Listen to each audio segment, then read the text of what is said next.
Hey guys, and welcome back to my channel. So today is going to be something a little bit different. I actually got an idea to do this video and hopefully this can turn into a series on my channel. So basically, ever since I started posting more of the videos where I do makeovers on people here on my channel, and of course I believe for those of you that follow me on Snapchat, Instagram, or Twitter, you obviously know that aside from YouTube and doing tutorials here and stuff, I am a freelance makeup artist. I do people's makeup for a living. That is my full-time job. So ever since my business has picked up a little bit, and like I said, I posted more of those makeovers here on my channel, I've been getting a lot of questions pertaining to makeup artistry and also just pertaining to the freelancing business, how I do things as a makeup artist, questions that really revolve around the business itself, you know, the job itself. So I figured why not incorporate that into my channel. Now before I get into it, I do want to claim, and for those of you that follow me on Snapchat, I'm sure you saw this snap where I also put this out there, that I by no means am claiming that I know it all. I'm not saying I am like the #1 professional makeup artist or anything like that whatsoever, because even to this day, and I guess for the rest of my career, I'm confident in saying that I'm always learning as well. So I'm learning with you guys. It's all about experience. So depending on, you know, how long you've been doing it, that's gonna determine how much you know of it. But trust me, the learning never ends. The beauty industry is continuously changing. Makeup artistry is continuously changing. Techniques are, you know, being perfected every day. We get better every day. The only way you're gonna get better and learn more is to practice your craft every day. So this is just me sharing with you what I've learned so far. And to be honest with you, even though I have been into makeup for a very long time, since a very young age, and even though I've had, you know, the makeup artist job for a while, especially before my freelancing business, I was a makeup artist with Bobbi Brown Cosmetics. I myself, you know, I've only been doing freelancing on my own for almost 6 months already. So it's very different doing freelancing as compared to doing makeup, you know, with a counter or, you know, with a cosmetic line inside a store and whatnot. But for those of you that have questions about that too, because I know it can be difficult to kind of get your break into the makeup world, by all means, if you have questions about that, ask me those questions as well. So anyways, I got a question from, let me just pull it up on my phone. Brianna Franco asked me if I could do a video on how I sanitize my makeup and brushes for my clients and how to apply false lashes and eyeliner on your clients. So in this whole question, I think I'm going to leave the false eyelashes and the eyeliner for a separate video, because that, with the video like that, or with me explaining that, I would definitely want to show you on somebody while I'm doing it. So for now, this first video in this makeup artist series, or whatever, I don't know what I'm going to call it yet. Maybe that'll be it. I don't know. It's going to be on how I keep my brushes and makeup sanitary for clients.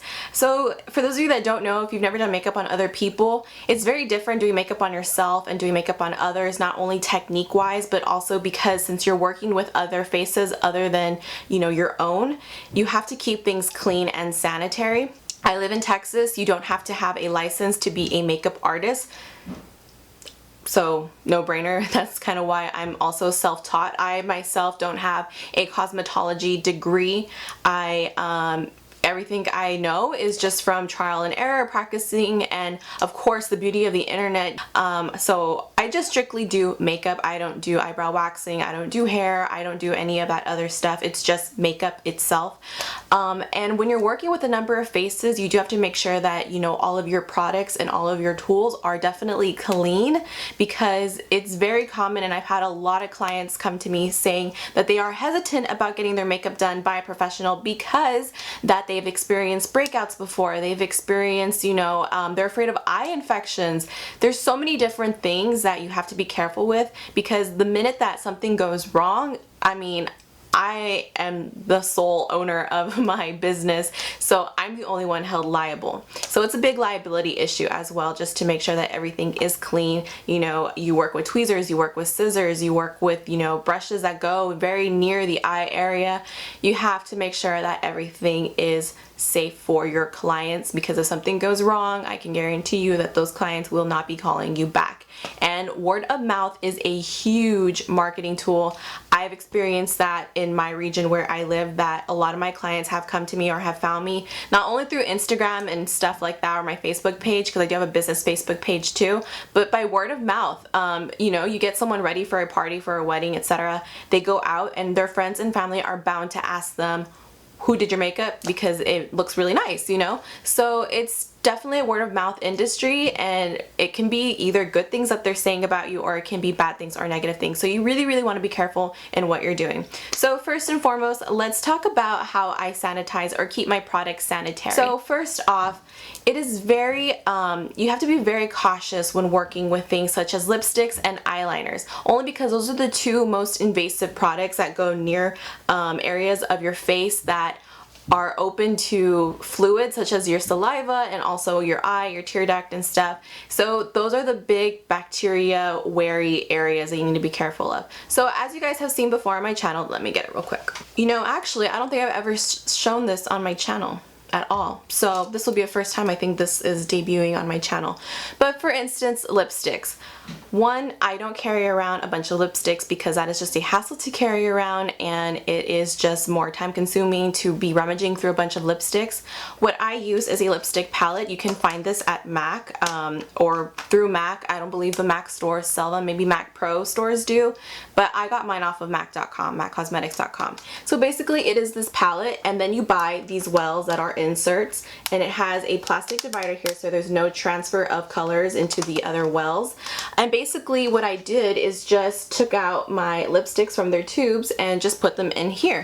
Now the reason I did that was because one, like I said, it's less of a hassle to be carrying that around, but also because anytime you're working with a product, especially a cream product, lipsticks and eyeliners especially as well, you never want to dip your brushes. This is one of my lip brushes. You don't want to dip your brush into the product, apply it on the lips, and then back again. That is definitely considered double dipping. The only way that you can actually use a lip stick on someone like that is if you are using the lipstick in the tube. For instance, if I wanted to use this lipstick on someone and it's not in my well palette here, then I'm going to use this directly from the tube. But the minute that I am done using this on their lips, but even then I would suggest not to put this directly on anyone's lips. Get your brush, get the end of it, scrape off some, and then apply it to the back of your hand, and then apply from there. But if you just so happen to use lipstick, and this is something that I learned especially from working at a counter, is that you always want to make sure that you're carrying around alcohol. So in my kit, I do have a spray bottle full with rubbing alcohol. It's also for a disinfectant. I have a big size obviously, and I just fill it up because this is way more convenient to carry in my kit. But you're going to want to spray down the lipstick with some alcohol, and all you're really going to do, and I'll demonstrate it here. Like I said, this is what I learned from working at a counter. Hold the lipstick upside down, spray it off, get a napkin, and you're really just going to rub it. Kind of smooth out the top edge of it again, and that's pretty much how you disinfect a lipstick. It's very wary. I would still suggest not to apply a direct tube of lipstick onto somebody, but if you must, then that is how you would do it. Now, same thing for eyeliners. You never want to apply an eyeliner directly from the brush onto the eye and then dipping back into the eyeliner. That is a big no-no. That is the biggest way to spread an infection or to really unsanitize your whole product. The minute that this becomes touched with somebody else's, once it's been touched by someone else's eye and back into the product, this whole thing is pretty much ruined. I would not trust it.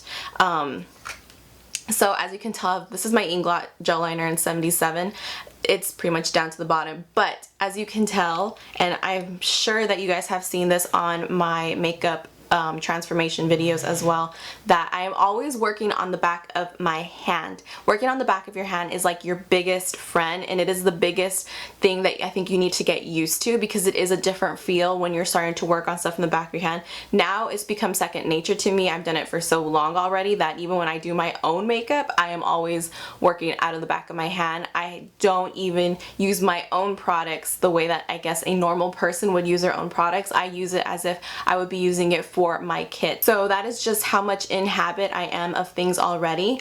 But like I said, the same thing with the lipstick wells. You're going to want to take the end of your eyeliner brush, scoop it out from the bottom, apply it to the back of your hand, and then work with there. So that's why you really want to be generous when you are working with eyeliners or cream products. Don't feel like you're going to be scooping out too much. whatever you scoop out, try to scoop out double that, because the minute the eyeliner starts to dry on the back of your hand, it's not going to be able to be manageable on that person's eyelid.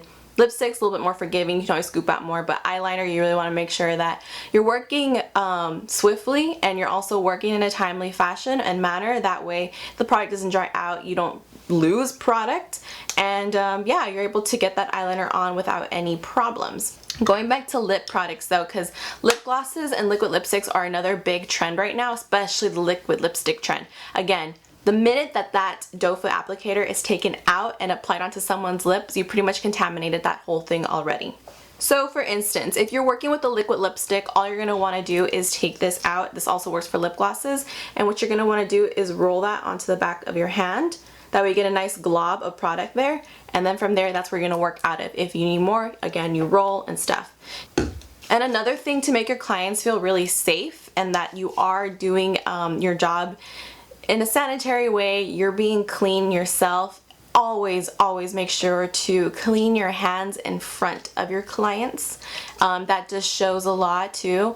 And if by some reason that you weren't able to clean your hands in front of them because you already did beforehand, they got there, whatever it may be, just let them know that it is clean. But if the client asks you, well, can you just please clean them in front of me? Do it. By all means, you're going to want to do it. So I'm constantly spraying my hands down with alcohol or with a little hand sanitizing gel that I carry with me in my purse as well. So, you know, always make sure that your hands are definitely clean before you work and touch somebody's face. Because think about it, would you want somebody, you know, that hasn't washed their hands touching your face and all up in your business and your eye and your lips and stuff? Of course not. So just keep that in mind. So now moving on to brushes. That's pretty much how you're going to want to keep the kit sanitary. Just keep in mind though that whenever you're working with someone's skin, I wouldn't suggest to just go in right away. Always make sure that their face is prepped, which means it is completely clean. I ask my clients, please come with a washed face. Also make sure you are rid of any makeup. If they feel like they have residue or anything on them, I do carry around this beautiful product. This product is amazing. I have the large bottle for myself here at home and for refills, but this is what I carry in my kit. This is the Bioderma.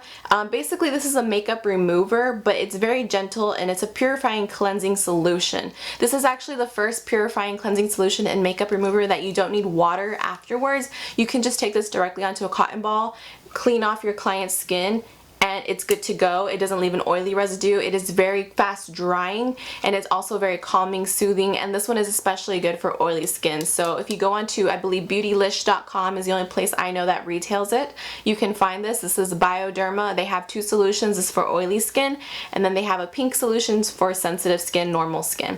But most people in my region are oily, and even then if they're not oily, this doesn't affect their skin. It doesn't dry you out. It just doesn't make you oilier. So that's how you're gonna be able to clean off their skin, make sure it is really clean. So then when you go in with products such as, you know, your foundation brush, corrector, you guys can apply corrector underneath the eye. It is a clean surface. You feel more confident that there's nothing on their skin that may be harmful to your product. So just make sure you are working with a cleansed off face. So now moving on to brushes. As a makeup artist, you are going to be constantly washing your brushes. I wash my brushes before every makeup appointment and after every makeup appointment. But by that I don't mean after every single one. So for instance, Friday through Saturdays are my busiest work days. That is obviously when I have the most clients because it's the weekend, weddings happening, parties are happening, whatever it may be. So definitely Thursday nights I spend cleaning my brushes. Friday night I will clean my brushes. Saturday night I will clean my brushes. So it is always before a full work day and after a full work day. It's a lot of hassle, I won't lie, cleaning your brushes, but it is definitely worth it, and the quality of your brushes and makeup application will be a lot better on a cleansed brush than a very grimy brush. And that's also very gross and unsanitary to have a brush with a lot of buildup of product and stuff. That is definitely a turn off. So one of the products that I can recommend that has saved me a whole bunch of time and energy when cleaning my brushes is going to be the Sigma Spa Brush Mat. I'm sure you guys have seen this on Instagram, on other YouTubers' channels. They have the glove now, they have a travel-friendly one. This mat is genius. All you do is just apply this or stick this. It has little suction cups. You stick this onto your sink. and it has a side for face brushes, it has a side for eye brushes, and it works phenomenally. And you can wash multiple brushes at a time, which is really helpful, and you don't take so much time cleansing your brushes as you would doing it one by hand. Also, it saves your hands a great deal. And for soap purposes, when deep cleansing your brushes, by all means, you can use baby soap, you can use Dawn, you can use dish soap. I just wouldn't recommend any soap that is too drying, because it will dry out your bristles and that will apply your makeup very streaky. It could really interfere with the makeup application and the feel of your brushes. You don't want your brushes to be uncomfortable on your clients' faces, so just keep that in mind. Recently, I have been using, and it looks really awful because I'm already down to like the last of it, but yes, this was a soap. It looks like a donut, but it's not. So this is the Beauty Blender Solid Cleanser. I got this when I was at the makeup show in Dallas. It came with the set of beauty blenders that I bought.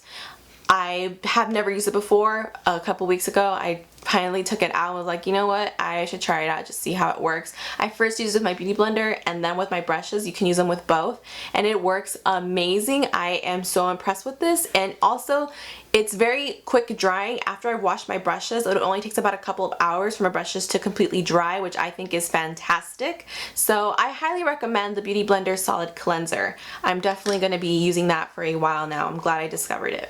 Moving on, so once you've deep cleansed your brushes, you really got in there, soaked them, got all the makeup and product out. Now you need to make sure you keep your brushes clean in between clients. So on a full book Saturday, I could have up to 8 appointments, and obviously I don't have time to deep cleanse brushes in between those appointments. So you're gonna wanna make sure your brushes are cleansed between clients, and also sometimes because of color switching, maybe you're using the same brush for a different color of shadow, of lipstick, whatever it may be. So you're gonna wanna make sure you have an on-hand brush cleansing spray. So for me, the #1 brush cleaning spray I've ever worked with is definitely the one from Cinema Secrets. It is this guy right here. This is a small travel tube. That's not a tube. Spray bottle. And then at home, I have this big guy. So this can be found on cinemasecrets.com. I don't know if you can buy it anywhere else, but that's just where I get mine from. And like I said, this is a 32 ounce. I keep this because I burn through this pretty frequently. But I just pour it into here, and this is what comes with me in my kit. So basically, this is the best brush cleaner ever. I'm going to demonstrate for you exactly how well it's cleaned. So let me zoom in here.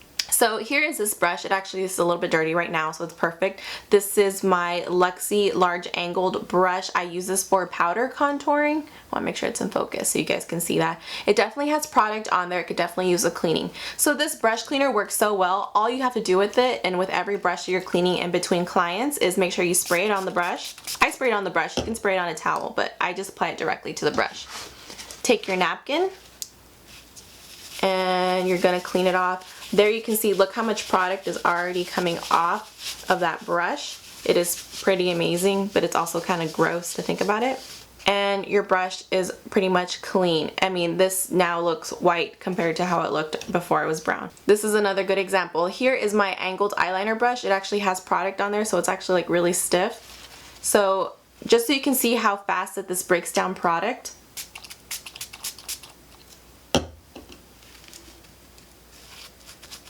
Look how easy that eyeliner is now coming off. Actually, it was when I cleaned my eyeliner brushes for the first time with this that I was like actually really impressed, because I've never seen a product break down gel liner as fast as this broke it down. And now the brush is clean, it's soft again, it's ready to go. So after you're done cleaning off all the color from your brushes, it's ready to go. Also, what's good about this brush cleaner is that it smells like vanilla, like just straight up vanilla. So it smells really good. So after you're done cleaning off your brushes with the color and everything, you deodorized it, I do suggest to just spray over your brushes with your alcohol. It's quick drying as well. Alcohol dries in an instant, and you're just gonna spray it all over the brushes, and then maybe give them one more wipe against the paper towel. This will just really make sure that any surface bacteria is killed, and there's nothing that you need to be wary about or, you know, scared of, and especially your clients will know that. So trust me, I know my clients look at my brushes when they're here, they see all of my products. They're gonna definitely be checking out to see if your products are clean, and I don't blame them, because if I was a client, I would definitely want to be checking that out too. So just make sure you have a good brush cleaner with you at all times. Make sure to have rubbing alcohol with you at all times. And remember, never double dip into products. Utilize the back of your hand. Utilize the end of your brush. Don't ever double dip your brush directly into products, okay? So that's basically all that I would say is information that I could give you about keeping your product sanitary and keeping your brushes sanitary.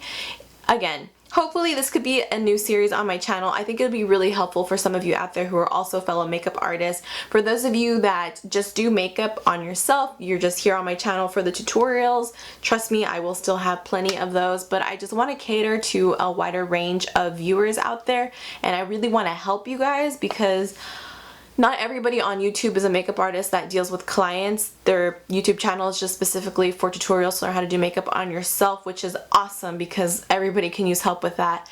But at the same time, since I am a makeup artist, I do have clients, I figure why not kind of share a little bit of my knowledge and what I've learned so far with you guys who are also out there, because like I said and mentioned earlier, it can be a little bit of a tough break to kind of get into the beauty industry and into the beauty world. So anything that I can do to help you will be awesome. So yeah, if you guys have any suggestions for me as far as what else you would like to see here on this kind of series, if you guys have questions about makeup artistry, freelancing, business, how to get into the makeup industry, whatever it may be, please feel free to leave comments and your questions down below. Let me know if you like this video, if you like this idea of this series.